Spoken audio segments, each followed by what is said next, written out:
Hey guys, it's King Crash here again.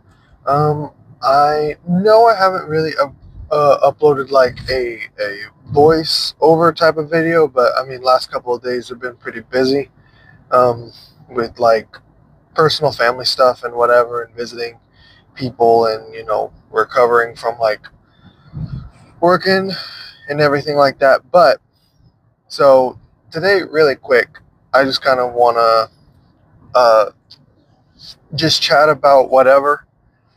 Um, and today I'm kind of like I want to like talk about Marvel Rivals again, right?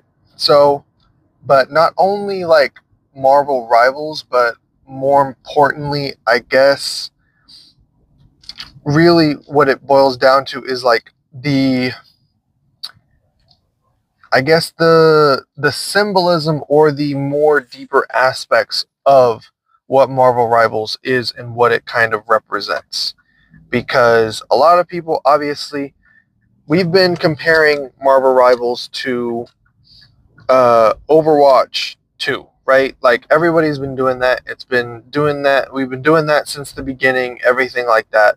We've been comparing it to that and how it's better and how it's doing X, Y, and Z things. How we're like getting a new hero every like 1.5 pretty much every 45 days or so, and like we're going to be getting like all of this cool stuff and everything like that, and it is really cool, right? So it's just like you can go on and on and on about like the great things that it's doing and everything like that. But like not only that, like we have to kind of look at the bigger picture of like what it represents and what it's doing better than its predecessors, or better than a lot of other games and other things in general that are related to the entertainment genre. Because it's like, yes, it's a good game and it's doing all this cool stuff, but not only that, it's also representing that, hey, you can take a popular like topic or popular like genre of like video game, but also just like do it better and improve upon it and make it more, I guess, more accessible and more fun, and just more friendly, more like beginner friendly, and people can like jump in, jump out, everything like that, and it's really really good, right? But it's like, you know, so pretty much it's like I was saying, like it's like I just said, how like you can take this popular like gaming category and you can really just change it in a way that not a whole lot of other people have done, right?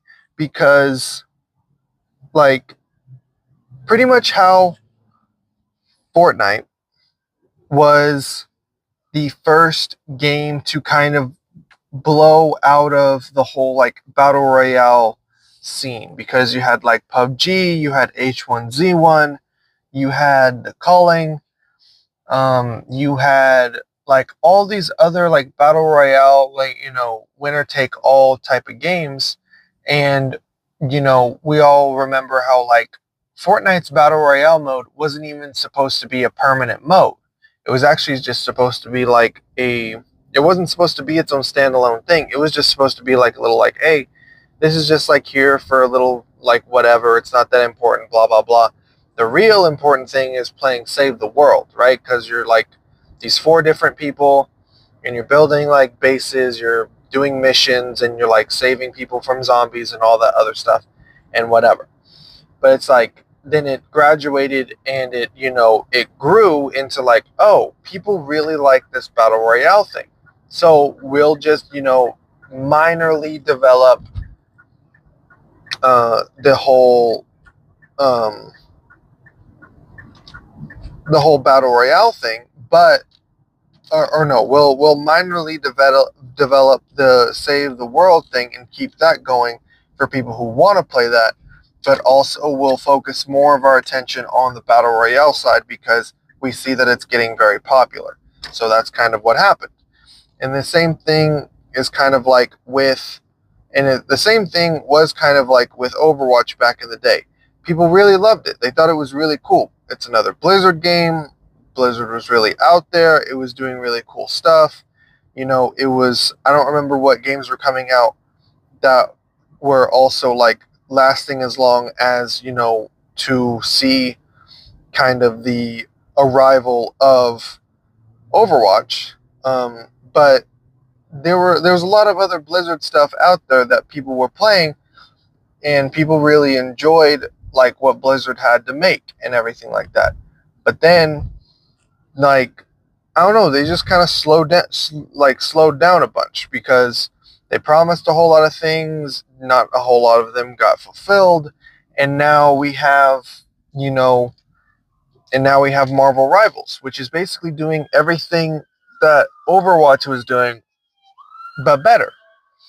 The whole like character system, abilities, match times, everything like that. And it's better, but also it's showing that like you can take any medium, whether it be pre-existing or completely new, and you can just add things to it or learn from like learn from previous mistakes and correct them and also build upon them and make them better. Because like there's a lot of games out there that are trying to do the same thing over and over again, but they're not really like, they're not wowing anybody. They're not like taking new liberties and new whatevers. Like they're legitimately just like trying to stay in one place, and it's not really very fun for people because it's like, oh, you have all of these different things that you could like that you could pull from, but you don't choose to act upon it. You know what I mean? Like these developers and these different companies that are above the developers, they basically don't they don't want to step out of their box. They just want to stay in the one spot that they're doing things in, and it then in turn makes it obviously super difficult for anybody to like them, because it's like, sure, you can recommend their older stuff, but then they'll realize, oh, why is the older stuff a lot better than their newer stuff? Well, X, Y, and Z things are wrong with this, so that's why it's better. So it's like previous mistakes or most recent mistakes, um,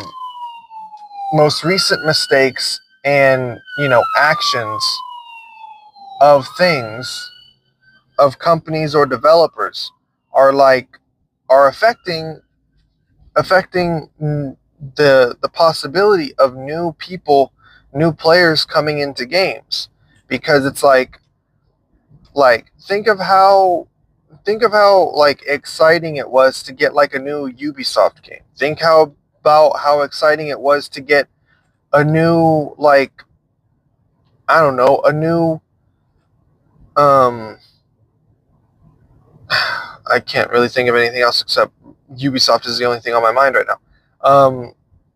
But I mean, I could just use Ubisoft as like a bigger example, but it's just like the last time that a big Ubisoft game came out and people were really excited about it was probably Assassin's Creed Valhalla.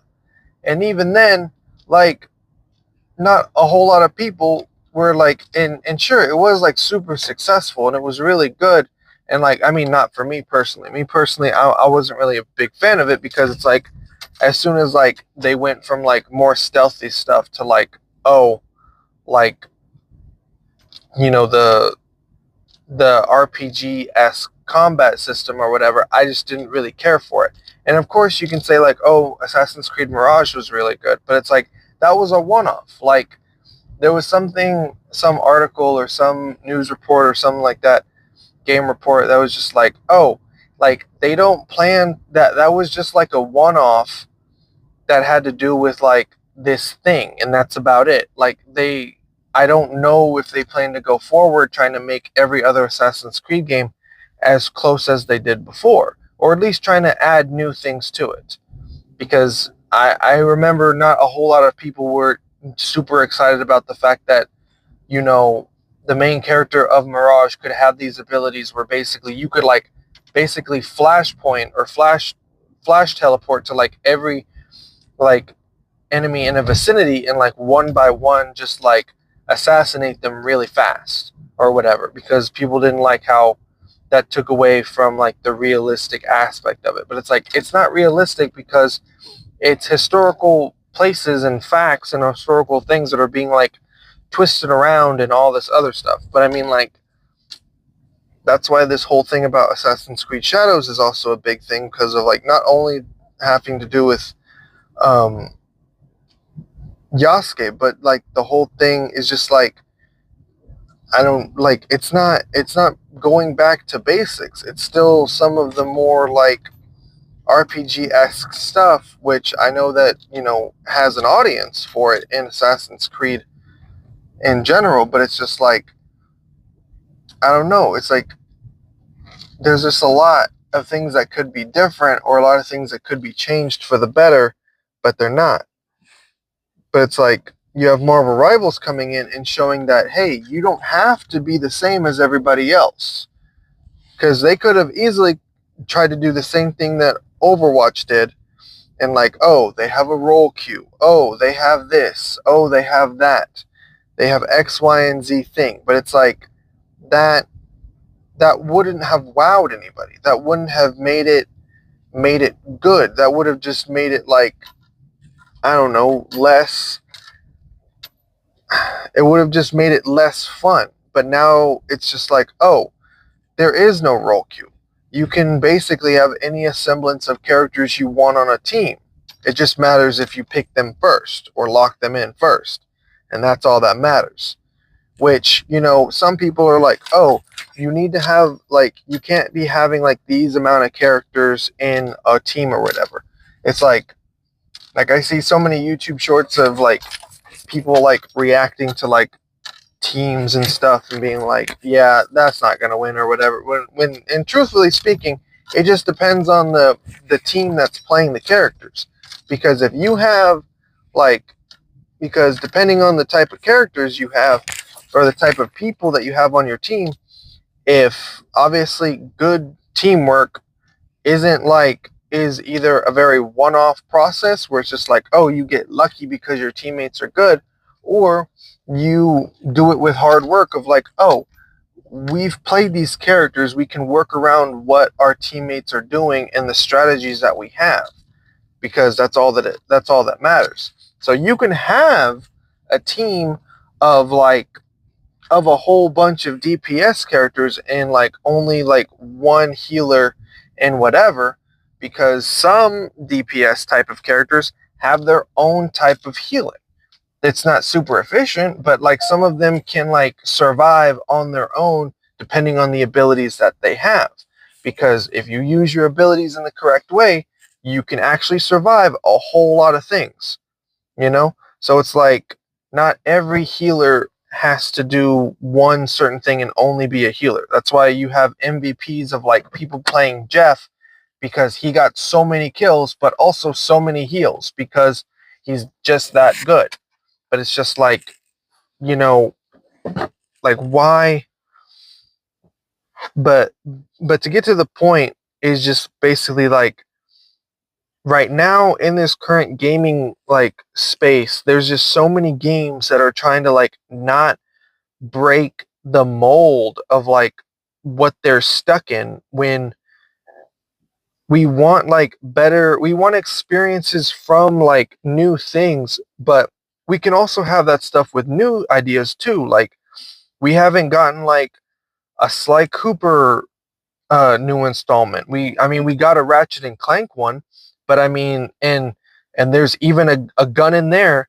There's a gun in Ratchet and Clank that's like famous, and it's called the Rhino, and it really, like in this version of it, brings in things from different dimensions. Literally, one of the things is a Sly Cooper model where he helps you fight, and then there's a Jack and Daxter model that also helps you fight.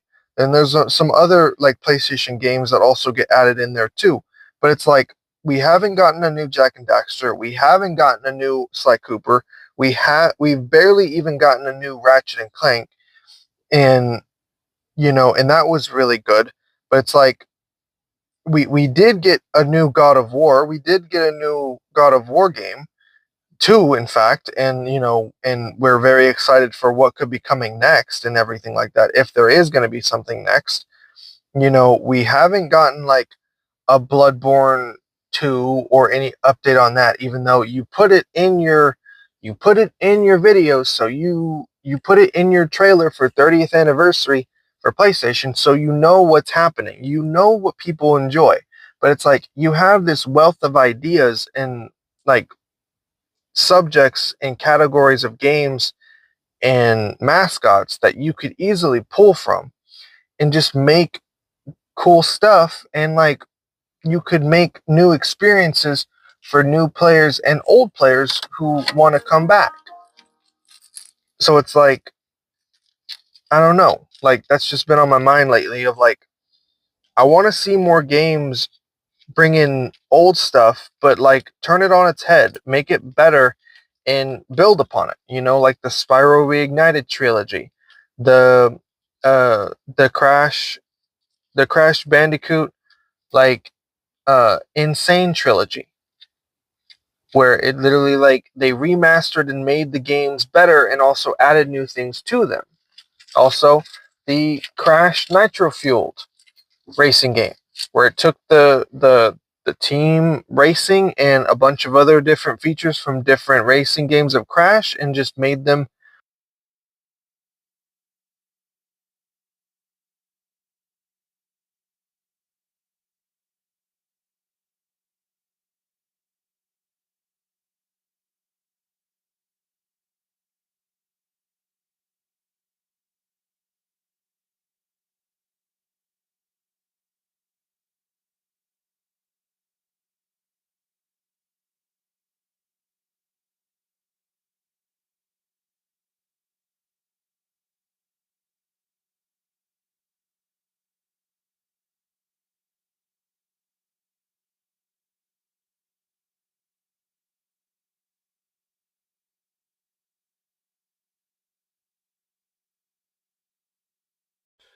Tomorrow, and don't know if it's still recording either from my mic or from my phone right now, but that's gonna be it for me. We're probably gonna record some new Hearthstone thing tomorrow.